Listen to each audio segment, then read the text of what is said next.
Hi students, welcome to learn easy learn. 4 year degree പ്രോഗ്രാമുമായി ബന്ധപ്പെട്ട് university exam pattern publish ചെയ്തിട്ടുണ്ട്. So ഈ ഒരു ക്ലാസ് കൊണ്ട് നമ്മൾ ഉദ്ദേശിക്കുന്നത് 4 ഇയർ ഡിഗ്രി പ്രോഗ്രാമിൻ്റെ എക്സാം പാറ്റേൺ വളരെ ഡീറ്റെയിൽ ആയിട്ട് തന്നെ നിങ്ങളുമായിട്ട് ഷെയർ ചെയ്യാനാണ്. ഓക്കെ, സോ ഈ 4 ഇയർ ഡിഗ്രി പാറ്റേൺ അല്ലെങ്കിൽ ഈ ഒരു 4 ഇയർ ഡിഗ്രിയുടെ എക്സാം പാറ്റേൺ ഇത്ര ഡീറ്റെയിൽ ആയിട്ട് പറയേണ്ടി വരുന്നതിൻ്റെ കാരണം ആദ്യം തന്നെ പറയാം. അല്ലെങ്കിൽ എന്തിനാണ് ഈ എക്സാം പാറ്റേണുമായിട്ട് ബന്ധപ്പെട്ട് ഇങ്ങനൊരു ക്ലാസ്, അതായിരിക്കും നിങ്ങളുടെ ആദ്യത്തെ ഒരു സംശയം. എക്സാമുമായിട്ട് ബന്ധപ്പെട്ട് എന്താണ് പാറ്റേൺ എന്ന് ജസ്റ്റ് അങ്ങ് പറഞ്ഞാൽ പോരെ.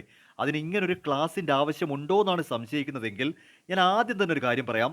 ഈ 4 ഇയർ ഡിഗ്രി പ്രോഗ്രാമിലേക്കായിട്ട് ഒരു സിംഗിൾ പാറ്റേൺ അല്ല അവർ പബ്ലിഷ് ചെയ്തിരിക്കുന്നത്. അതായത് ഇപ്പോൾ തൊട്ട് മുൻപ് നമുക്ക് ഈ 4 ഇയറിന് മുൻപ് 3 ഇയർ ഡിഗ്രി ഉണ്ടായിരുന്നു. ഞാൻ പറഞ്ഞത് ശ്രദ്ധിച്ചൊന്ന് കേട്ടോ.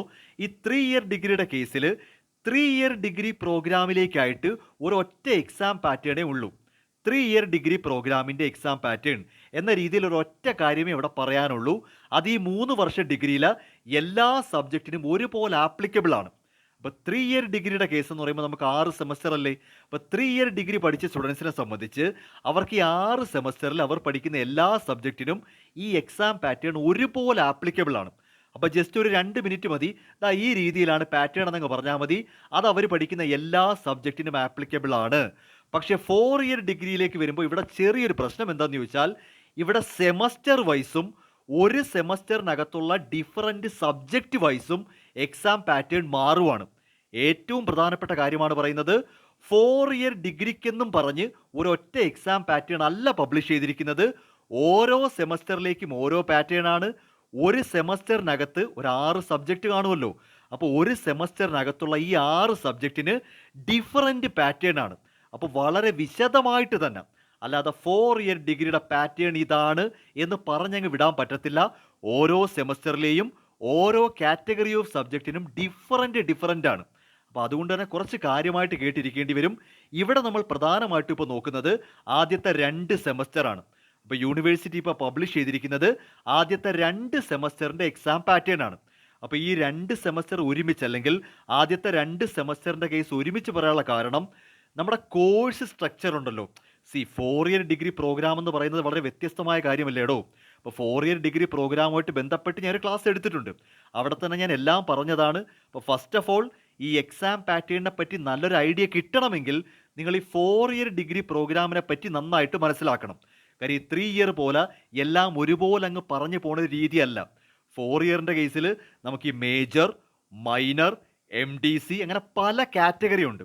അപ്പോൾ ദയവ് ചെയ്ത് നിങ്ങൾ ആദ്യം 4 ഇയർ ഡിഗ്രി എന്താണെന്നുള്ളത് വ്യക്തമായിട്ടൊന്ന് മനസ്സിലാക്കണം.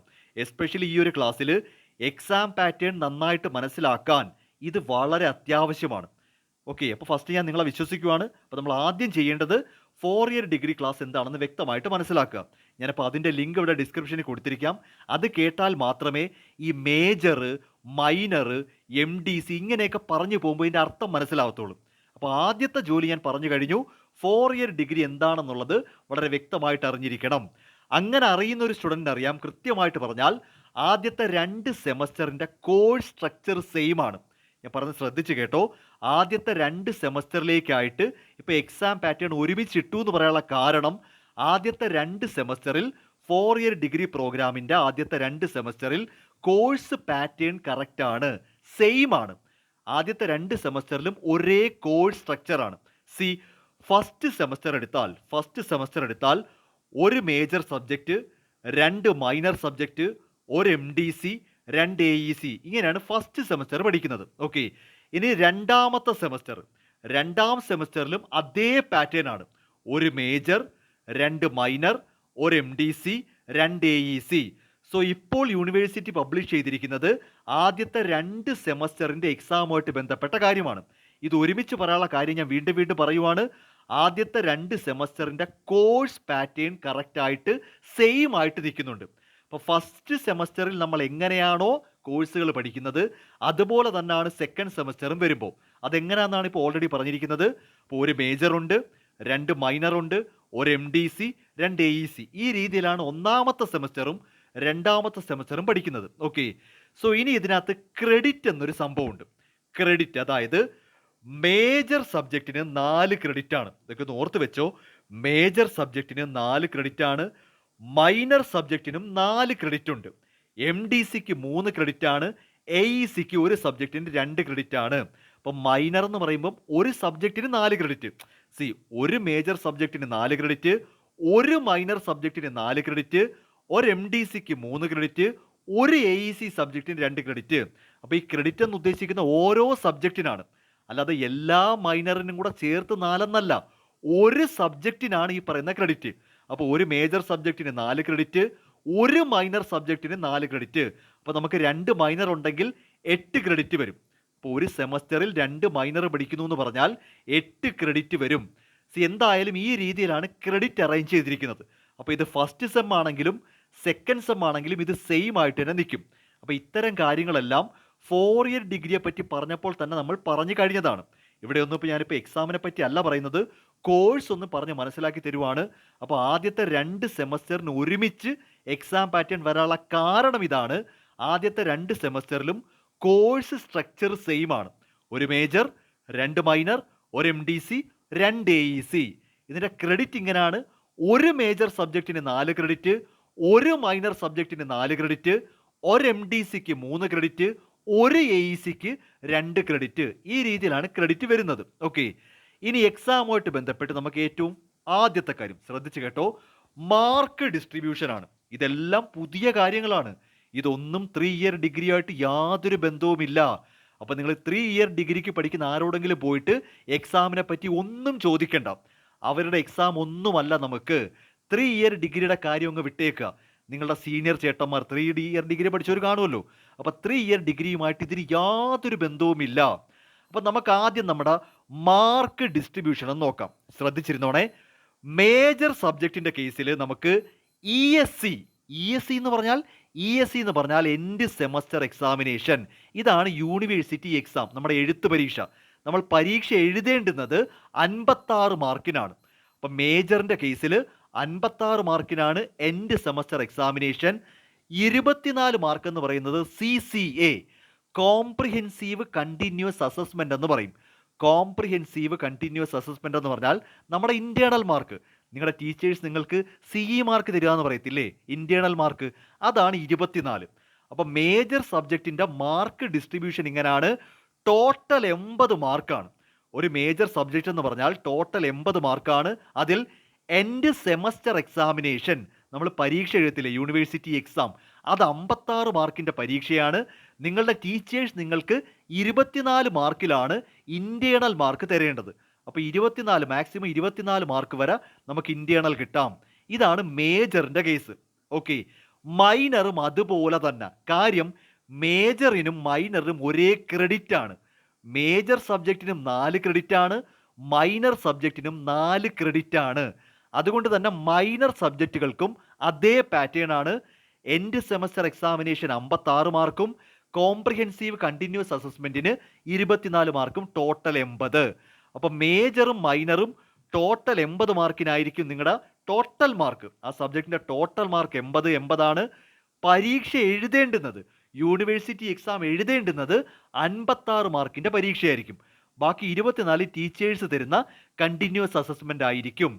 ഇനി എം ഡി സിയുടെ കേസ് വന്നാൽ, എം ഡി സിയുടെ സബ്ജക്റ്റിൻ്റെ കേസ് വന്നാൽ 60 മാർക്കാണ് ടോട്ടൽ. ഓക്കെ, അപ്പോൾ എം ഡി സിയുടെ കേസിൽ 60 മാർക്കാണ് ടോട്ടൽ. അതിൽ 42 മാർക്കാണ് നിങ്ങൾ യൂണിവേഴ്സിറ്റി എക്സാം. അപ്പോൾ യൂണിവേഴ്സിറ്റി പരീക്ഷ എഴുതേണ്ടുന്നത് 42 മാർക്കും ടീച്ചേഴ്സിൻ്റെ ഇൻറ്റേർണൽ മാർക്ക് 18 42, 18. അങ്ങനെ ടോട്ടൽ 60 മാർക്കിനായിരിക്കും എം ഡി സി വരുന്നത്. എ ഇ സിയുടെ കേസ് എടുത്താൽ 40 മാർക്കിനാണ് A E C. A E സിയുടെ ടോട്ടൽ മാർക്ക് 40 ആണ്. അതിൽ നമ്മൾ യൂണിവേഴ്സിറ്റി എക്സാം എഴുതേണ്ടുന്നത് 28 മാർക്കിനാണ് പരീക്ഷ എഴുതേണ്ടത്. 12 മാർക്ക് ഇൻറ്റേർണൽ എക്സാമാണ്, ഇൻറ്റേർണൽ മാർക്കാണ്. ഓക്കെ, അപ്പോൾ മാർക്കിൻ്റെ ഡിസ്ട്രിബ്യൂഷൻ ഇങ്ങനെയാണ്.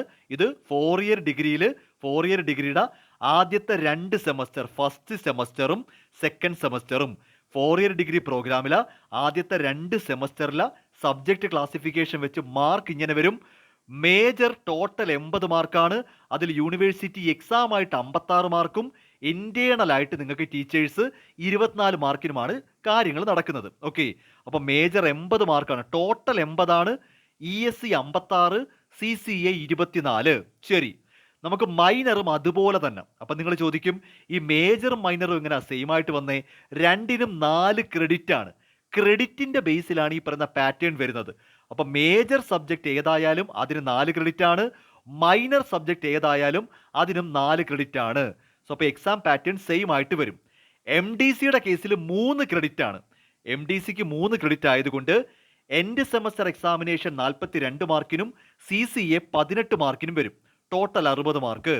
എ ഇ സി 2 ക്രെഡിറ്റ് ആണ്. എ ഇ സിക്ക് നമ്മൾ 2 ക്രെഡിറ്റ് ആണ്. സോ എൻഡ് സെമസ്റ്റർ എക്സാമിനേഷൻ 28 മാർക്കിനും കണ്ടിന്യൂസ് അസസ്മെന്റ് 12 മാർക്കിനും ടോട്ടൽ 40. അപ്പോൾ ഇത് തന്നെ പുതിയൊരു കാര്യമാണ്. ഇത് 4 ഇയർ ഡിഗ്രിക്ക് വേണ്ടിയുള്ള സ്ട്രക്ചറാണ്. ഇത്രയും നാളത്തെ 3 ഇയർ ഡിഗ്രി ഇങ്ങനെ അല്ലായിരുന്നു. അപ്പോൾ ഇത് 4 ഇയർ ഡിഗ്രിക്ക് വേണ്ടി മാത്രമായിട്ട് ഇപ്പോൾ പുതിയതായിട്ട് കൊണ്ടുവന്നിരിക്കുന്ന മാർക്ക് ഡിസ്ട്രിബ്യൂഷൻ ആണ്. It's only for 4 year degree. അതും വീണ്ടും പറയുന്നു, സെമസ്റ്റർ 1ഉം സെമസ്റ്റർ 2 ആണ് ഈ ഒരു മാർക്കിനകത്ത് ആപ്ലിക്കബിൾ ആയിട്ട് വരുന്നത്. ഓക്കെ, ഇനി മറ്റൊരു പ്രധാനപ്പെട്ട കാര്യം ഡ്യൂറേഷൻ ആണ്. അതായത് ഈ പറയുന്ന എൻഡ് സെമസ്റ്റർ എക്സാമിനേഷന് കൃത്യമായ ഡ്യൂറേഷൻ ഉണ്ട്. പരീക്ഷ നമ്മൾ സമയത്ത് എഴുതി പഠിക്കണം. 56 മാർക്കിൻ്റെ പരീക്ഷയാണെങ്കിൽ നമ്മൾ എഴുതുന്നത് 56 മാർക്കിൻ്റെ എൻഡ് സെമസ്റ്റർ എക്സാമിനേഷൻ ആണെങ്കിൽ 2 മണിക്കൂർ കിട്ടും. അപ്പോൾ 2 മണിക്കൂർ കൊണ്ടാണ് നമ്മൾ 56 മാർക്കിൻ്റെ പരീക്ഷ എഴുതേണ്ടത്. ഓക്കെ, 42 മാർക്കാണെങ്കിൽ 42 മാർക്കിൻ്റെ പരീക്ഷയ്ക്ക് നമുക്ക് 1.5 മണിക്കൂർ കിട്ടും. 28 മാർക്കിൻ്റെ പരീക്ഷയ്ക്ക് 1 മണിക്കൂറാണ് കിട്ടുന്നത്. ഇതായിരിക്കും നമ്മുടെ യൂണിവേഴ്സിറ്റി എക്സാമിൻ്റെ സമയം. അപ്പോൾ 56 മാർക്കിൻ്റെ അത് 2 മണിക്കൂർ കിട്ടും. 42 മാർക്കിന് വേണ്ടിയാണെങ്കിൽ 1.5 മണിക്കൂർ കിട്ടും. 28 മാർക്കിന് വേണ്ടിയാണെങ്കിൽ 1 മണിക്കൂർ. ഇങ്ങനെയാണ് നമ്മുടെ ഡ്യൂറേഷൻ. ഓക്കെ, ഇനി പ്രധാനപ്പെട്ട ഒരു കാര്യം ശ്രദ്ധിച്ച് കേട്ടോണം. ഇവിടെ എല്ലാ സബ്ജക്റ്റിനും എൻഡ് സെമസ്റ്റർ എക്സാമിനേഷൻ, അതായത് യൂണിവേഴ്സിറ്റി എക്സാമും നടത്തും, ഇന്റേണൽ ആയിട്ട് മാർക്ക് ഇടും. അത് ടീച്ചേഴ്സാണ്. അത് നിങ്ങൾക്കറിയാലോ, കണ്ടിന്യൂസ് ഇവാലുവേഷൻ. ഇവിടെ എല്ലാവരും നോക്കിയേ, ഏത് കാറ്റഗറി ആണെങ്കിലും ഈ രണ്ടായിട്ടാണ് തിരിക്കുന്നത്. ഇ എസ് സിയും കാണും, ഈ പറയുന്ന ഇന്റേണൽ മാർക്കും കാണും. ഇനി ഞാൻ പറഞ്ഞത് ശ്രദ്ധിച്ച് കേട്ടോ, ഇവിടെയും ഒരു പുതുമയുണ്ട്. ഈ പറയുന്ന ഇന്റേണൽ മാർക്ക് ഉണ്ടല്ലോ, 24, 18, 12. സോ ഈ പറയുന്ന ഇന്റേണൽ മാർക്കിന് തന്നെ വീണ്ടും രണ്ടായിട്ട് ക്ലാസിഫൈ ചെയ്താണ് ഇടുന്നത്. അതായത് 24-ൽ എത്ര എന്നല്ല, 12 എന്നും പറഞ്ഞ് 2 ക്ലാസിഫിക്കേഷൻ ഉണ്ട്. ഇവിടെ ആണെങ്കിൽ 9 എന്നും പറഞ്ഞ് 2 ക്ലാസിഫിക്കേഷൻ ഉണ്ട്. നിങ്ങൾക്ക് ഇന്റേണൽ മാർക്ക് കിട്ടുന്നത് ഔട്ട് ഓഫ് 24 അങ്ങനല്ല വരുന്നത്. 12 മാർക്കിൻ്റെ കുറച്ച് പരിപാടികളുണ്ട്, വീണ്ടും 12 മാർക്കിൻ്റെ കുറച്ച് പരിപാടികളുണ്ട്. 18 മാർക്കിൻ്റെ ഇന്റേണൽ ആണെങ്കിൽ ഇത് 9 മാർക്കിൻ്റെ കുറച്ച് പരിപാടികളുണ്ട്, വീണ്ടും 9 മാർക്കിൻ്റെ കുറച്ച് പരിപാടികളുണ്ട്. രണ്ടായിട്ടാണ്. 12 മാർക്കാണ് ഇന്റേണൽ എങ്കിൽ 6 മാർക്കിൻ്റെ കുറച്ച് പരിപാടികളുണ്ട്, വീണ്ടും 6 മാർക്കിൻ്റെ കുറച്ച് പരിപാടികളുണ്ട്. അങ്ങനെ ഇന്റേണൽ മാർക്കിനകത്ത് തന്നെ വീണ്ടും ക്ലാസിഫിക്കേഷൻ ഉണ്ട്. സപ്പോസ് 24 മാർക്കാണെങ്കിൽ ഇന്റേണൽ മാർക്ക്, നമുക്ക് 24 മാർക്കിൻ്റെ കേസ് ആദ്യം പറയാം. 24 മാർക്കാണ് നമുക്ക് ഈ പറയുന്ന ഇന്റേണൽ മാർക്കായിട്ട് വെച്ചിരിക്കുന്നതെങ്കിൽ അതിൽ ഫോർമേറ്റീവ് അസസ്മെന്റ് എന്ന് പറഞ്ഞൊരു 12 മാർക്കാണ് വീഴുന്നത്. Formative assessment 12, summative assessment 12. ഇങ്ങനെ രണ്ടായിട്ട് ക്ലാസിഫൈ ചെയ്താണ് ഈ 24 മാർക്ക് നമ്മൾ വാങ്ങേണ്ടത്. ഓക്കെ, സോ അപ്പോൾ ടീച്ചേഴ്സിനെ സംബന്ധിച്ച്, നിങ്ങളുടെ സബ്ജക്റ്റ് പഠിപ്പിക്കുന്ന ടീച്ചേഴ്സിനെ സംബന്ധിച്ച് അവർക്ക് 24 മാർക്കാണ് ഇന്റേണൽ മാർക്കായിട്ട് വെച്ചിരിക്കുന്നതെങ്കിൽ അവരത് രണ്ടായിട്ടാണ് അസസ് ചെയ്യുന്നത്.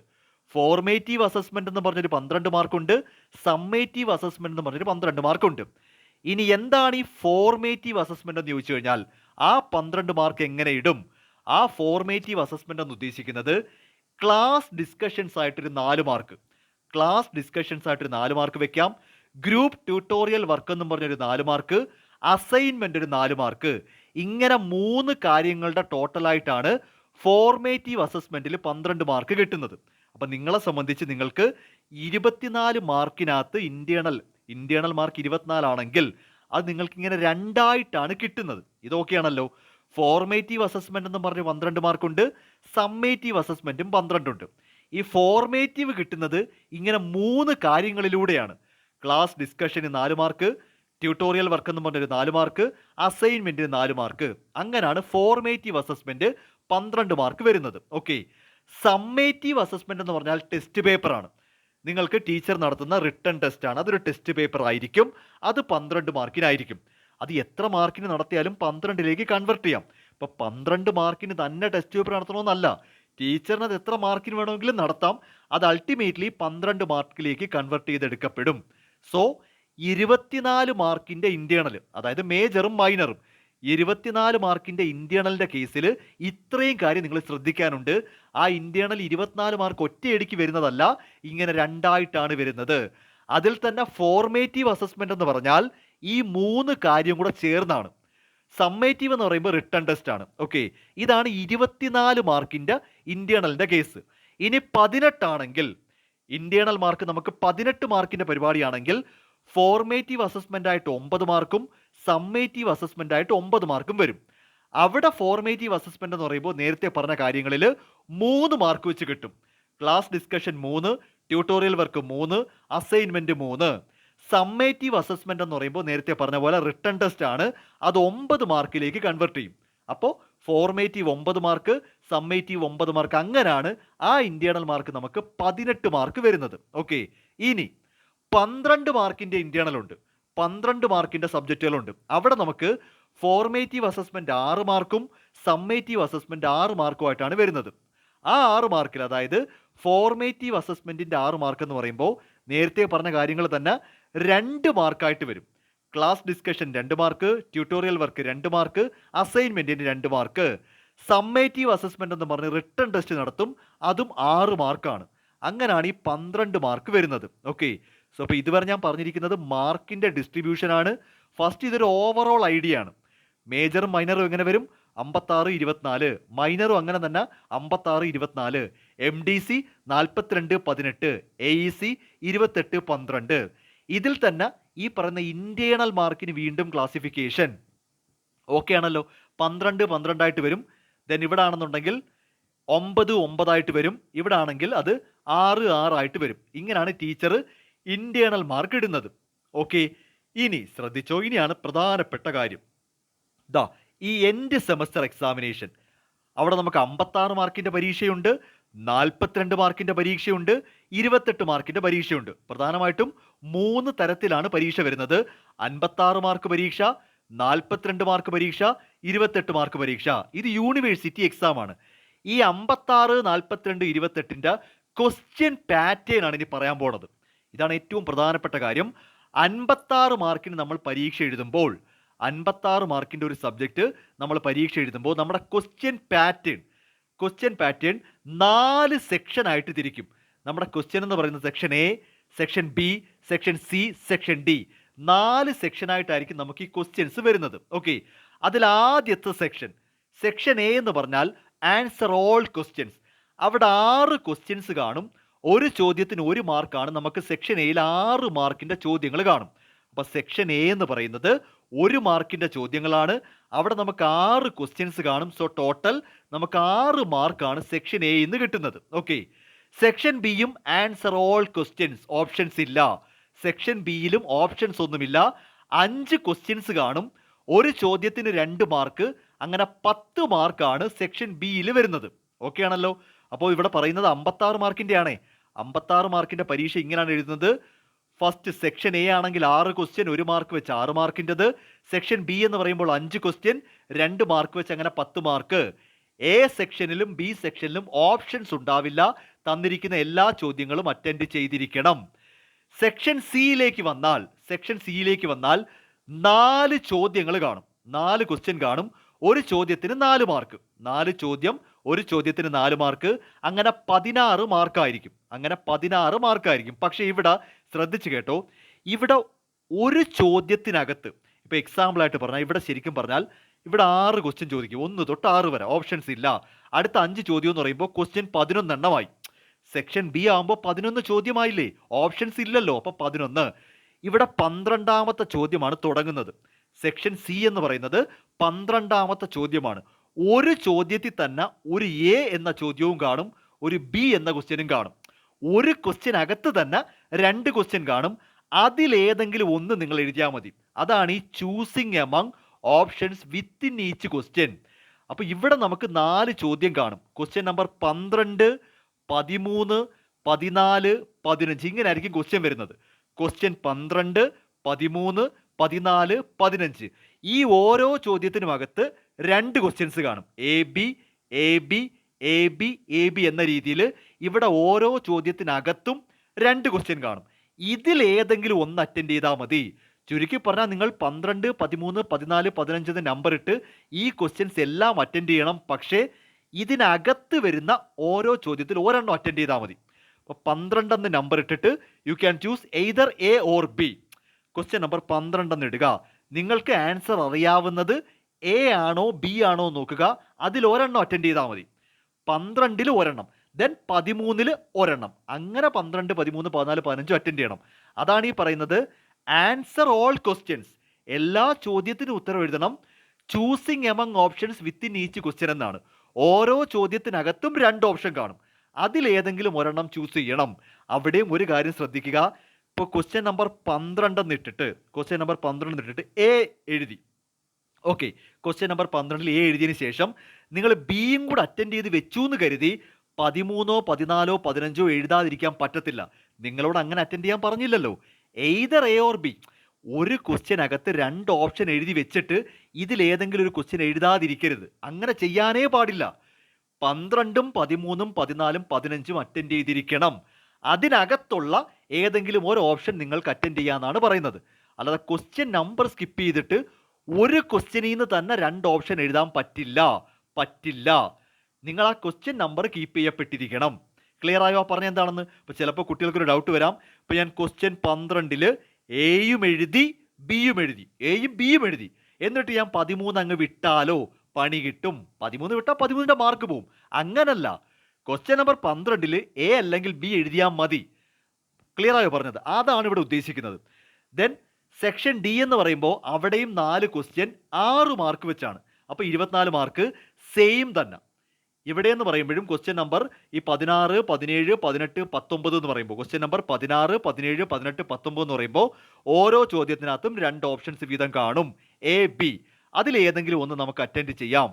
അപ്പോൾ 56 മാർക്കിൻ്റെ ചോദ്യം എന്ന് പറയുമ്പോൾ സെക്ഷൻ എയിൽ 6 ക്വസ്റ്റ്യൻ 1 മാർക്കിന്, സെക്ഷൻ ബിയിൽ 5 ക്വസ്റ്റ്യൻസ് കാണും 2 മാർക്ക് വെച്ച്, അവിടെ ഓപ്ഷൻസ് ഒന്നും കാണത്തില്ല. സെക്ഷൻ സിയിൽ 4 ക്വസ്റ്റ്യൻ കാണും 4 മാർക്ക് വെച്ച്, ഓരോ ക്വസ്റ്റ്യനകത്തും 2 ഓപ്ഷൻസ് കാണും, അതിലേതെങ്കിലും ഒന്ന് അറ്റൻഡ് ചെയ്യണം. സെക്ഷൻ ഡിയും അങ്ങനെ തന്നെ 4 ക്വസ്റ്റ്യൻ കാണും 6 മാർക്ക് വെച്ച്, അങ്ങനെ 24 മാർക്ക്. ഈ രീതിയിലാണ് 56 മാർക്കിൻ്റെ ക്വസ്റ്റ്യൻ പേപ്പർ സ്ട്രക്ചർ ചെയ്യുന്നത്. ഓക്കെ, ഇനി നമുക്ക് 42 മാർക്കിൻ്റെ നോക്കാം. 42 മാർക്കിൻ്റെ ക്വസ്റ്റ്യൻ എന്ന് പറയുമ്പോൾ സെക്ഷൻ എയിൽ 6 ക്വസ്റ്റ്യൻ 1 മാർക്ക് വെച്ച് 6 മാർക്ക്, സെക്ഷൻ ബിയിൽ 4 ക്വസ്റ്റ്യൻ 2 മാർക്ക് വെച്ച് 8 മാർക്ക്, സെക്ഷൻ സി വരെ ഉള്ളൂ 4 ക്വസ്റ്റ്യൻ 7 മാർക്കാണ്. ഒരു ക്വസ്റ്റ്യൻ 7 മാർക്കാണ്. അങ്ങനെ 28 മാർക്ക്. ഇവിടെയും നേരത്തെ പറഞ്ഞതുപോലെയാണ്. ആ 4 ക്വസ്റ്റ്യനകത്ത് ഈ രണ്ട് ഓപ്ഷൻസ് കാണും. നമ്മൾ അതിലേതെങ്കിലും ഒരു ഓപ്ഷൻ ചൂസ് ചെയ്ത് ആൻസർ ചെയ്യണം. അപ്പോൾ സെക്ഷൻ എയിലും ബിയിലും ഓപ്ഷൻസ് ഒന്നും ഉണ്ടാവത്തില്ല. സെക്ഷൻ സിക്കകത്ത് ക്വസ്റ്റ്യനകത്ത് 2 ഓപ്ഷൻസ് കാണും. ക്വസ്റ്റ്യൻസിൽ ഓപ്ഷൻസ് കാണത്തില്ല. ഒരു ക്വസ്റ്റ്യനകത്ത് 2 ഓപ്ഷൻ കാണും. അതിലേതെങ്കിലും ഒന്ന് അറ്റൻഡ് ചെയ്ത് പോവേണ്ടി വരും. ഓക്കെ, ഇതാണ് 42 മാർക്കിൻ്റെ പാറ്റേൺ. ഇനി 28ലേക്ക് വന്നു കഴിഞ്ഞാലും ഇവിടെ 3 സെക്ഷനേ ഉള്ളൂ. സെക്ഷൻ എയിൽ 4 ചോദ്യം 1 മാർക്ക് വെച്ച് 4 മാർക്ക്, സെക്ഷൻ ബിയിൽ 4 ക്വസ്റ്റ്യൻ 2 മാർക്ക് വെച്ച് 8 മാർക്ക്, ഓപ്ഷൻസ് ഒന്നുമില്ല. സെക്ഷൻ സിയിലേക്ക് വരുമ്പോൾ 4 ക്വസ്റ്റ്യൻ 4 മാർക്ക് വെച്ച് 16 മാർക്കിൽ നേരത്തെ പറഞ്ഞ പോലെ ക്വസ്റ്റ്യനകത്ത് ഓപ്ഷൻസ് കാണും. ഒരു ചോദ്യത്തിനകത്ത് 2 ഓപ്ഷൻസ് കാണും. ഈ രീതിയിലാണ് 28 മാർക്കിൻ്റെ പോകുന്നത്. ഓക്കെ, അപ്പോൾ വ്യക്തമായിട്ട് മനസ്സിലായെന്ന് വിചാരിക്കുന്നു. 56 മാർക്കിൻ്റെ പാറ്റേൺ ഇങ്ങനെയാണ്, 42 മാർക്കിൻ്റെ പാറ്റേൺ ഇങ്ങനെ വരും, ദെൻ 28 മാർക്കിൻ്റെ ഇങ്ങനെ വരും. ഓക്കെ, ഇനി നമ്മൾ എല്ലാവരും കാത്തിരിക്കുന്ന പാസ് മാർക്ക്. നിങ്ങൾ ഇതാണല്ലോ ആദ്യമായിട്ട് ആകാംക്ഷയോടെ ഇരിക്കുന്നത്. പാസ് ആവാൻ എന്ത് വേണം? നിലവിൽ 40% ആണ് പറയുന്നത്. ഇത് ഏത് വർഷം വേണമെങ്കിലും അവർക്കെടുത്ത് മാറ്റാം. അറ്റ് പ്രസന്റ് നമുക്ക് 40% ആണ്. പക്ഷേ ഈ 40% എന്ന് പറയുമ്പോൾ നമ്മൾ മനസ്സിലാക്കേണ്ടത്, ശ്രദ്ധിച്ചിരുന്നോണേ, ഇപ്പം മേജറിൻ്റെ കേസിൽ 56 മാർക്കിനൊരു പരീക്ഷ അടക്കത്തില്ലേ? നിങ്ങൾ ആ 56 മാർക്കിൻ്റെ പരീക്ഷയിലും 40% വാങ്ങണം. ഇന്റേണലും സെപ്പറേറ്റ് ആണ്. 56ലും 22 മിനിമം വാങ്ങിയിരിക്കണം. ഈ പറയുന്ന 24 ഇന്റേണലിലും 10 മാർക്കെങ്കിലും വാങ്ങിയിരിക്കണം. അപ്പോൾ ടോട്ടലായിട്ട് 32. അതായത് സെപ്പറേറ്റ് തന്നെ പാസ്സാവണം. അത് നിർബന്ധമാണ്. സെപ്പറേറ്റ് പാസ്സാവണം. ഉദാഹരണത്തിന് ഇപ്പോൾ ടീച്ചർ നിങ്ങൾക്ക് 24 മാർക്കും തന്നെന്ന് വിചാരിക്കുക. ഈ സബ്ജക്റ്റിന് ടീച്ചർ നിങ്ങൾക്ക് 24 മാർക്കും തന്നു. നിങ്ങൾക്കൊരു തെറ്റിദ്ധാരണ കാണും, ജയിക്കാൻ 80ന് 32 മതിയല്ലോ, ഇനി ഞാനപ്പോൾ ഒരു 8 മാർക്ക് കൂടെ വാങ്ങിയാൽ മതിയായിരിക്കും എന്നാണെങ്കിൽ അല്ല, അത് തെറ്റ്. അങ്ങനല്ല. സെപ്പറേറ്റ് അവിടെയും നിങ്ങൾ 40% വാങ്ങിയിരിക്കണം. ചുരുക്കി പറഞ്ഞാൽ യൂണിവേഴ്സിറ്റി എക്സാം സെപ്പറേറ്റ്ലി നിങ്ങൾ പാസ്സാവണം. അത് ഇന്റേണലും കൂടെ ചേർത്തല്ല, ഇന്റേണലും സെപ്പറേറ്റ് പാസ്സാവണം, യൂണിവേഴ്സിറ്റി എക്സാമും സെപ്പറേറ്റ് പാസ്സാവണം. അങ്ങനെ ടോട്ടൽ എടുക്കുമ്പോഴാണ് ഈ 80-ന് 32 വേണമെന്ന് പറയുന്നത്. അല്ലാതെ ഇവിടെ 24 മേടിച്ചിട്ട് ഇവിടെ 8 മേടിച്ചിട്ട് അയ്യോ എനിക്ക് 32 കിട്ടിയല്ലോ ഞാൻ എന്താ പാസ്സാവുന്നത്, അങ്ങനല്ല. ഇവിടെയും പാസ്സാവണം. സെപ്പറേറ്റ് തന്നെ നിങ്ങൾ 40% വീതം വാങ്ങണം. അത് ശരിക്കും ഈ 32 എന്ന് പറഞ്ഞാൽ അങ്ങനാണ്. സെപ്പറേറ്റ് പാസ്സായിക്കൊണ്ട് വേണം 32-ന് മുകളിലേക്ക് ഒരു മാർക്ക് വാങ്ങാൻ. ഒരിക്കൽ കൂടെ പറയുന്നു, ഇനി നാളെ ഒരു സംശയവുമായിട്ട് വരരുത്. എനിക്ക് ഇന്റേണൽ 24-ഉം യൂണിവേഴ്സിറ്റി എക്സാമിന് 8 മാർക്കും ഉണ്ടല്ലോ, പിന്നെന്താ ഞാൻ പാസ്സാവാതെന്ന് ചോദിച്ചാൽ ഇവിടെ നിങ്ങൾ തോറ്റു. യൂണിവേഴ്സിറ്റി എക്സാം സെപ്പറേറ്റ് ആയിട്ട് തോറ്റുപോയി. അവിടെ 22 വേണമായിരുന്നു. മനസ്സിലായോ? അപ്പോൾ അവിടെ 22. ഇനി വേറൊരു കേസ് ഞാൻ പറഞ്ഞുതരാം. ഇതിപ്പോൾ 56-നല്ലേ. നിങ്ങൾ സപ്പോസ് 50 വാങ്ങിച്ചെന്ന് വിചാരിച്ചോ. എഴുത്ത് പരീക്ഷയ്ക്ക് യൂണിവേഴ്സിറ്റി എക്സാമിന് 56-ൽ 50 മേടിച്ചെന്ന് വിചാരിച്ചോ. ഇന്റേണൽ 9 മാർക്കേ ഉള്ളെങ്കിൽ നിങ്ങൾ നോക്കുമ്പോൾ നിങ്ങൾക്ക് 59 മാർക്കുണ്ട്. പക്ഷേ നിങ്ങൾ തോറ്റു. എന്താ കാര്യം? ഇന്റേണൽ പാസ്സായിട്ടില്ല. അതാ പറയുന്നത് സെപ്പറേറ്റ് ആയിട്ട് തന്നെ പാസ് മാർക്ക് വാങ്ങിയിരിക്കണം. അപ്പോൾ 56-ൽ 22 വാങ്ങണം, 24-ൽ 10 വാങ്ങണം. അങ്ങനാണെങ്കിൽ 80-ന് 32 ആയിട്ട് വരണം. ഒരിക്കലും ഇവിടെ നല്ല റീഡ് ചെയ്യേണ്ടത്, എങ്ങനെയെങ്കിലും 80-ന് 32 പോരാ, സെപ്പറേറ്റ് പാസ്സാവണം. ദെൻ MDC ആണെങ്കിൽ 42-ൽ 17 മേടിക്കണം, 18-ൽ 7 മേടിക്കണം. AEC ആണെങ്കിൽ 28-ൽ 11 മേടിക്കണം, 12-ൽ 5 മേടിക്കണം. ഇപ്പം നിലവിൽ 40% വെച്ചാൽ പറയുന്നത്. യൂണിവേഴ്സിറ്റിക്ക് എപ്പോൾ വേണമെങ്കിലും സിൻഡിക്കേറ്റ് കൂടി ഈ 40% 50-ഓ 45-ഓ എന്ത് വേണമെങ്കിലും ആക്കാം. അത് കാലം മാറിക്കൊണ്ടിരിക്കും. അപ്പോൾ നിങ്ങൾ ഓരോ വർഷവും മാറി വരുമ്പോൾ അപ്ഡേറ്റ് ചെയ്ത് കൊടുത്താൽ മതി. എന്താണെങ്കിലും പാസ്സാവാൻ പറയുന്ന മാർക്ക് വാങ്ങണം, സെപ്പറേറ്റ് ആയിട്ട് വാങ്ങണം.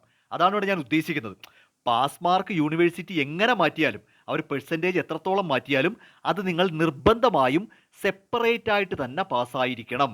ഇതാണ് ഈ പാസ് മാർക്കുമായിട്ട് ബന്ധപ്പെട്ട കാര്യം. ഓക്കെ, ഇനി ഏറ്റവും പ്രധാനപ്പെട്ടത് ക്വസ്റ്റ്യൻ ഏത് രീതിയിലാണ് വരുന്നതെന്നുള്ളത്.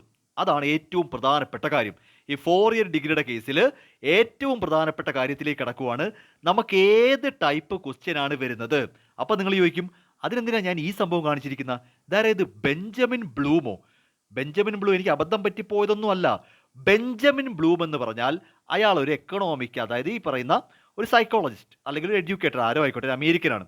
പുള്ളിയുടെ ഒരു പ്രശസ്തമായ ഒരു ബ്ലൂംസ് ടാക്സോണമി എന്നൊരു സംഭവമുണ്ട്. ഒരു കഥ പോലെ കേട്ട് വെച്ചോ. ഈ പറഞ്ഞ ബെഞ്ചമിൻ ബ്ലൂം ആവിഷ്കരിച്ച ക്വസ്റ്റ്യൻസ് അല്ലെങ്കിൽ നമ്മുടെ അറിവ് ചെക്ക് ചെയ്യാനായിട്ട്, ഒരു സ്റ്റുഡൻറ്റിൻ്റെ അറിവ്, കൊഗ്നിറ്റീവ് ലെവൽ എന്ന് പറയും, അറിവ് നമ്മുടെ അറിവ് ചെക്ക് ചെയ്യാനായിട്ട് പല ലെവൽസ് ഉണ്ടെന്ന് പുള്ളി കണ്ടെത്തിയിട്ടുണ്ട്. അപ്പോൾ ഈ ബെഞ്ചമിൻ ബ്ലൂമിൻ്റെ ബ്ലൂംസ് ടാക്സോണമി ഉപയോഗിച്ചാണ് നമ്മുടെ യൂണിവേഴ്സിറ്റി ഇത്തവണ ക്വസ്റ്റ്യൻസ് പ്രിപ്പയർ ചെയ്യുന്നത്. അപ്പോൾ 4 ഇയർ ഡിഗ്രിയിൽ ബ്ലൂംസ് ടാക്സോണമി അഥവാ ബെഞ്ചമിൻ ബ്ലൂം എന്ന് പറയുന്ന ഒരു വ്യക്തിയുടെ ലെവലുണ്ട്, അയാളുടെ അറിവിൻ്റെ ഒരു ലെവലുണ്ട്. പുള്ളി പറയുന്ന ഒരു സ്റ്റുഡൻറ്റിൻ്റെ അറിവ് പരിശോധിക്കാൻ പല ലെവലിൽ പരിശോധിക്കാം.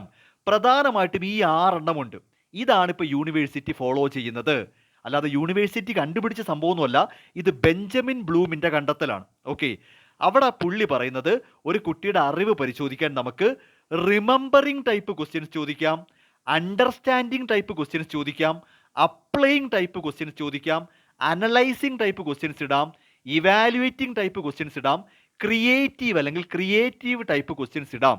ഇങ്ങനെ വരുമ്പോൾ നമ്മൾ പ്രധാനമായിട്ട് നോക്കേണ്ടത്, അപ്പോൾ എന്താണ് ഈ റിമെമ്പറിങ് ടൈപ്പ്? യൂണിവേഴ്സിറ്റി എക്സാമിന് റിമെമ്പറിങ് ടൈപ്പ് ക്വസ്റ്റ്യൻസ് ഉണ്ടാവും എന്ന് പറഞ്ഞാൽ ആ ക്വസ്റ്റ്യൻസ് ഇങ്ങനെ ആയിരിക്കും തുടങ്ങുന്നത്. ആ ക്വസ്റ്റ്യൻസ് സ്റ്റാർട്ട് ചെയ്യുന്നത് who, what, when, where, which, how many, list, identify, recall, name, define, describe, state തുടങ്ങി നമ്മുടെ ഓർമ്മശക്തി പരിശോധിക്കുന്ന പോലെയാണ്. Who is the prime minister of India എന്നൊക്കെ ഉദ്ദേശിക്കുന്ന കണക്ക്. What do you mean by accounting? When India got independence? അങ്ങനെ ആ രീതിയിൽ which are the accounting principles? ഈ രീതിയിൽ ഡയറക്റ്റ് ആയിട്ട് വരുന്ന പ്യൂർലി നമ്മുടെ ഓർമ്മശക്തി പരിശോധിക്കുക. ഇത് മിക്കവാറും നമ്മുടെ സെക്ഷൻ എയ്ക്കകത്ത് വരത്തതേ ഉള്ളൂ. ഒബ്ജക്റ്റീവ് ടൈപ്പ് ക്വസ്റ്റ്യൻസ് പോലെ പോകുന്ന ഇതാണ് റിമെമ്പറിങ് ക്വസ്റ്റ്യൻസ്. ഈ ടൈപ്പ് ക്വസ്റ്റ്യൻസ് ആയിരിക്കും വരുന്നത്. Who, what, when, where, which, how many, list, identify, recall, name, define, describe, state. ഈ തരത്തിൽ ക്വസ്റ്റ്യൻസ് തുടങ്ങും. ഇതാണ് റിമെമ്പറിങ് ടൈപ്പ് ഓഫ് ക്വസ്റ്റ്യൻസ്. രണ്ടാമതായിട്ട് കുറച്ചുകൂടി അടുത്ത ലെവൽ അണ്ടർസ്റ്റാൻഡിങ് ആണ്. അണ്ടർസ്റ്റാൻഡിങ് ടൈപ്പ് ക്വസ്റ്റ്യൻ എന്ന് പറയുമ്പോൾ why, how, describe, explain, summarise, interpret, paraphrase, illustrate, clarify, outline, translate, ഈ രീതിയിലൊക്കെ ആയിരിക്കും ചോദ്യങ്ങൾ ചോദിക്കുന്നത്. വൈ, ഹൗ എന്ന രീതിയിലൊക്കെ ക്വസ്റ്റ്യൻസ് വരും. അതായത് നിങ്ങൾക്കത് എത്രത്തോളം മനസ്സിലായിട്ടുണ്ടെന്ന് ചെക്ക് ചെയ്യാനാണ്. ഇവിടെ ജസ്റ്റ് ഓർമ്മശക്തി, what do you mean by എന്ന് ചോദിച്ചു കഴിഞ്ഞാൽ നിങ്ങൾ മനപ്പാഠം പഠിച്ചങ്ങ് എഴുതിയാൽ മതി. What do you mean by accounting, what do you mean by management എന്നൊക്കെ ചോദിച്ചാൽ കാണാപ്പാഠം പഠിച്ച് accounting art of recording, classifying, summarising, ഇതിങ്ങനെ കാണാപ്പാഠം പഠിച്ച് എഴുതിയാലും മതി. That is remembering. ജസ്റ്റ് നിങ്ങളുടെ റിമെമ്പറിങ്, നിങ്ങൾ എത്രത്തോളം ഓർക്കുന്നുണ്ടെന്നും. ഇത് കുറച്ചുകൂടി ഹൈ ലെവലാണ്. നിങ്ങൾക്കത് എത്രത്തോളം മനസ്സിലായിട്ടുണ്ടെന്നാണ്. ഹൗ, അതെങ്ങനെ, വൈ, അതെന്തുകൊണ്ട്, ഡിസ്ക്രൈബ്, ഒന്ന് വിശദമാക്കുക, എക്സ്പ്ലെയിൻ, കുറച്ചൊന്ന് വിശദമാക്കി, അത്തരത്തിലുള്ള ക്വസ്റ്റ്യൻസ് വരും. ഹൗ, അതെങ്ങനെ സംഭവം, അങ്ങനെയൊക്കെ ചോദിക്കത്തില്ലേ. വൈ, എന്തുകൊണ്ടാണ് അങ്ങനെ സംഭവിച്ചത്, ഈ രീതിയിലായിരിക്കും അണ്ടർസ്റ്റാൻഡിങ് ലെവൽ ക്വസ്റ്റ്യൻസ് വരുന്നത്. ഓക്കെ, ഇനി മറ്റൊന്ന് അപ്ലൈങ്. ഇത് കുറച്ചുകൂടി ഹൈ ലെവലാണ്. അപ്ലൈങ് എന്ന് പറയുമ്പോൾ നിങ്ങളുടെ അറിവ് നിങ്ങൾ ആ ക്വസ്റ്റ്യനിലേക്ക് അപ്ലൈ ചെയ്യേണ്ടി വരും. അപ്പോൾ ക്വസ്റ്റ്യൻ വരുന്നത് ഹൗ വുഡ് എന്ന് പറഞ്ഞ് തുടങ്ങാം. What would happen if, can you, will, should, demonstrate, illustrate, apply, use, solve, execute, ഈ വാക്കുകളൊക്കെ ആയിരിക്കും ക്വസ്റ്റ്യൻ്റെ തുടക്കത്തിൽ വരുന്നത്. അപ്പോൾ അത്തരത്തിലുള്ള ക്വസ്റ്റ്യൻസ് ആണ് ഈ അപ്ലൈയിങ് ലെവൽ ക്വസ്റ്റ്യൻസിലേക്ക് വരുന്നത്. ഇതെല്ലാം എക്സാമിന് കാണും. ക്വസ്റ്റ്യൻ പേപ്പറിൽ ഈ പറയുന്ന 6 കാര്യവും ചേർത്താണ് വരുന്നത്. ഈ പറയുന്ന 6 കാര്യവും ചേർത്താണ്. അപ്പോൾ നിങ്ങളെ കാത്തിരിക്കുന്നത് വലിയ വലിയ ഡിഫിക്കൽട്ട് ലെവൽ ക്വസ്റ്റ്യൻസ് വരെ ആയിരിക്കാം. കാര്യം നിങ്ങൾ ഇനി അങ്ങോട്ട് ഇപ്പോൾ അപ്ലൈയിങ് ആയിട്ടുള്ളൂ. അപ്പോൾ അപ്ലൈയിങ് ലെവൽ ക്വസ്റ്റ്യൻസ് വരാം. Okay, next analysing. അനലൈസിങ് എന്ന് പറയുമ്പോൾ കുറച്ചുകൂടി കടുപ്പമാണ്. ആ ചോദ്യം എന്താണെന്നുള്ളത് മനസ്സിലാക്കി അതിലെ സിറ്റുവേഷൻ അനലൈസ് ചെയ്ത് കൃത്യമായിട്ട് നിങ്ങളുടെ ഒരു ആൻസർ വരണം. അതിനകത്താണ് ഈ compare, analyse, evaluate, what are the implications of, classify, identify, differentiate, examine, ഈ രീതിയിലൊക്കെ വരും. അപ്പോൾ അത് നല്ല പോലെ അറിയാവുന്നവർക്ക് മാത്രമേ ഇതിൻ്റെ ഉത്തരം എഴുതാൻ പറ്റൂ. കാര്യം ഇത് കാണാതെ പഠിച്ചിട്ട് ഒരു കാര്യമില്ല. അത് കൃത്യമായിട്ട് അനലിറ്റിക്കൽ സ്കിൽ ഉണ്ടെങ്കിൽ മാത്രമേ ഇവിടെ നമ്മൾ സ്കോർ ചെയ്ത് പോകത്തുള്ളൂ. ഇപ്പം 4 ആയിട്ടുള്ളേ, കട്ടി കൂടി വരുമോ. 5 ഇവാലുവേറ്റിംഗ്. ഇവാലുവേറ്റിംഗ് എന്ന് ഉദ്ദേശിക്കുന്നത് ആ ചോദ്യം വായിച്ച് മനസ്സിലാക്കി നിങ്ങളുടെ ഒരു ജഡ്ജ്മെൻറ്റ്, നിങ്ങളുടേതായ ഒരു കറക്റ്റ് ജഡ്ജ്മെൻറ്റ് അല്ലെങ്കിൽ ഒരു അസസ്മെൻറ്റ് കൊടുക്കേണ്ടി വരും. അതിനെ നിങ്ങൾ ഇവാലുവേറ്റ് ചെയ്തെടുക്കണം. അപ്പോൾ ക്വസ്റ്റ്യൻ ചോദിക്കുന്നത് കുഡ് യു, വുഡ് യു, ഇങ്ങനെയൊക്കെ ചോദിച്ചത്, ഷുഡ് യു, അങ്ങനെയൊക്കെ വരാം. ടു വാട്ട് എക്സ്റ്റെൻറ്റ്, അല്ലെങ്കിൽ ആർഗ്യൂ, സപ്പോർട്ട്, ക്രിട്ടിക്, ഈ രീതിയിലൊക്കെ കുറച്ചുകൂടി നല്ല കടുപ്പമുള്ള ക്വസ്റ്റ്യൻസ് ആയിരിക്കും വരുന്നത്. ഓക്കെ, ഇനിയും തീർന്നിട്ടില്ല. Last one is creating.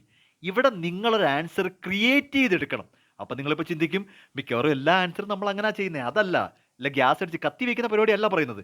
ഇവിടെ നിങ്ങൾ സ്വന്തമായിട്ട് ഒരു കറണ്ട് സിറ്റുവേഷനിൽ നിന്നും നിങ്ങളുടേതായ രീതിയിലൊരു ആൻസർ ക്രിയേറ്റ് ചെയ്യണം. ഒന്നുകിൽ അത് ഡെവലപ്പ് ചെയ്യുക, ഡിസൈൻ ചെയ്യുക, ക്രിയേറ്റ് ചെയ്യുക, കമ്പോസ് ചെയ്യുക. നിങ്ങളുടേതായ ഒരു ഉത്തരം, നിങ്ങളുടെ ഒരു വെർഷൻ അവിടെ കിട്ടണം. അത് ശരിയുമായിരിക്കണം. നിങ്ങളുടെ തോന്നിയ ആൻസർ എന്നല്ല, അത് ശരിയുമായിരിക്കണം. ഇങ്ങനെ 6 രീതിയിൽ, ഇങ്ങനെ 6 കോഗ്നിറ്റീവ് ലെവൽ വെച്ചിട്ടാണ് നമ്മൾ എക്സാം നടത്തുന്നത്. ഈ പറയുന്ന 56 മാർക്കാണെങ്കിലും 42 മാർക്കാണെങ്കിലും 28 മാർക്കാണെങ്കിലും ഈ പറയുന്ന കാര്യങ്ങളെല്ലാം ക്വസ്റ്റ്യൻ പേപ്പറിൽ കാണും. നിസ്സാരമല്ല. ആദ്യത്തെ 2 ഓക്കെ, മിക്കവാറും what do you mean by, what ഈസും, ഹൗ മച്ച്, അതൊക്കെ വെച്ചങ്ങ് പോകും. പിന്നീട് അവിടെ നിന്ന് അങ്ങോട്ട് ക്വസ്റ്റ്യൻ കയറി നല്ല കടുക്കും. കൃത്യമായിട്ട് അതിൻ്റെ ധാരണ ഇല്ലെങ്കിൽ ഇവിടുന്ന് അങ്ങോട്ട് ഒരൊറ്റ ആൻസർ പോലും ചെയ്യാൻ പറ്റാതായി പോവേ. അപ്പോൾ അതുകൊണ്ട് തമാശയായിട്ട് എടുക്കരുത്. 3 ഇയർ ഡിഗ്രിക്കാരോട് ഒന്നും ചോദിക്കേണ്ട ഒരു കാര്യമില്ല. അവർക്കെല്ലാം what do you mean by, what do you mean by, what എല്ലാം വാട്ടാ. നിങ്ങൾക്ക് അങ്ങനെ വാട്ടല്ല. അതൊക്കെ ഇവിടെ അങ്ങ് തീരും. പിന്നെ അങ്ങോട്ട് എല്ലാം നല്ല കടുപ്പമായിരിക്കും. ഓക്കെ, സോ അതുകൊണ്ട് ഈ പറയുന്ന കാര്യങ്ങളായിരിക്കും ക്വസ്റ്റ്യൻ, ഈ രീതിയിലുള്ള ക്വസ്റ്റ്യൻസ്. അപ്പോൾ നിങ്ങളിപ്പോൾ റിമെമ്പറിംഗ് എന്ന് പറഞ്ഞാൽ എന്താണെന്നൊരു കൺഫ്യൂഷൻ വേണ്ട. ഈ തരത്തിലുള്ള ക്വസ്റ്റ്യൻസ് ആയിരിക്കും വരുന്നത്. ഓക്കെ, അപ്പോൾ ക്രിയേറ്റീവ് ആയിട്ടുണ്ട്. ഇനി ഇത് കണ്ടോണേ, 56 മാർക്കിൻ്റെ ചോദ്യമാണെങ്കിൽ 56 മാർക്കിൻ്റെ ചോദ്യമാണെങ്കിൽ 2 മാർക്ക് റിമെമ്പർ ചെയ്യുന്ന വരും, 8 മാർക്ക് അണ്ടർസ്റ്റാൻഡ് ചെയ്യുന്ന വരും, 14 മാർക്കാണ് അപ്ലൈ ചെയ്യുന്ന വരുന്നത്.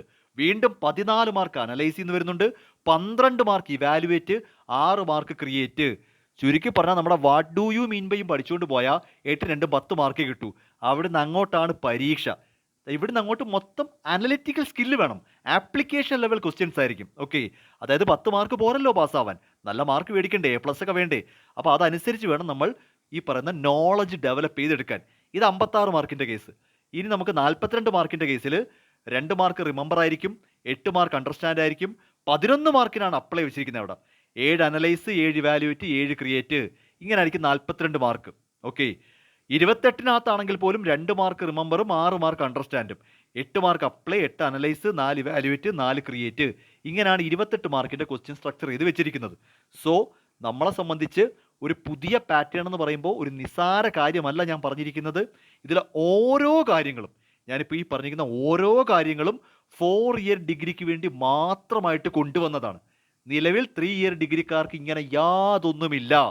ഇത് കംപ്ലീറ്റ്ലി 4 ഇയർ ഡിഗ്രിക്ക് വേണ്ടി മാത്രമുള്ള പാറ്റേൺ ആണ്. അപ്പോൾ ഏറ്റവും ശ്രദ്ധിക്കേണ്ടത് ഞാൻ പറയുന്നു, വെറും റിമെമ്പറും അണ്ടർസ്റ്റാൻഡും കൊണ്ടിരുന്നിട്ട് കാര്യമില്ല. ക്വസ്റ്റ്യൻ പാറ്റേൺ മൊത്തത്തിൽ മാറിയിട്ടുണ്ട്. ക്വസ്റ്റ്യൻ പാറ്റേൺ കംപ്ലീറ്റ് മാറിയിട്ടുണ്ട്. മാർക്ക് അടിസ്ഥാനത്തിൽ തന്നെ പറയുവാണ്, 56 മാർക്കിൻ്റെ പരീക്ഷയ്ക്ക് നിങ്ങൾ ഉദ്ദേശിക്കുന്ന what do you mean by കൊണ്ടിരുന്ന 10 മാർക്കിനെ ചോദ്യം വരത്തുള്ളൂ. അതും 10 കിട്ടണമെന്ന് നിർബന്ധമല്ല, 10 മാർക്കിനേ ഉള്ളൂ ചോദ്യം. ബാക്കി മുഴുവനും, ബാക്കി 46 മാർക്കും പ്രാക്ടിക്കൽ ആപ്ലിക്കേഷൻ ലെവൽ ക്വസ്റ്റ്യൻസ് ആയിരിക്കും. അപ്പോൾ നിങ്ങൾ തന്നെ അത് മനസ്സിലാക്കി ആ സിറ്റുവേഷൻ മനസ്സിലാക്കി കേസ് സ്റ്റഡി പോലെയൊക്കെ വരാം. കാര്യം അപ്ലൈ ചെയ്യാനൊക്കെ ഉണ്ട്, നമ്മൾ തന്നെ ക്രിയേറ്റ് ചെയ്തെടുക്കാനൊക്കെ ഉണ്ട്.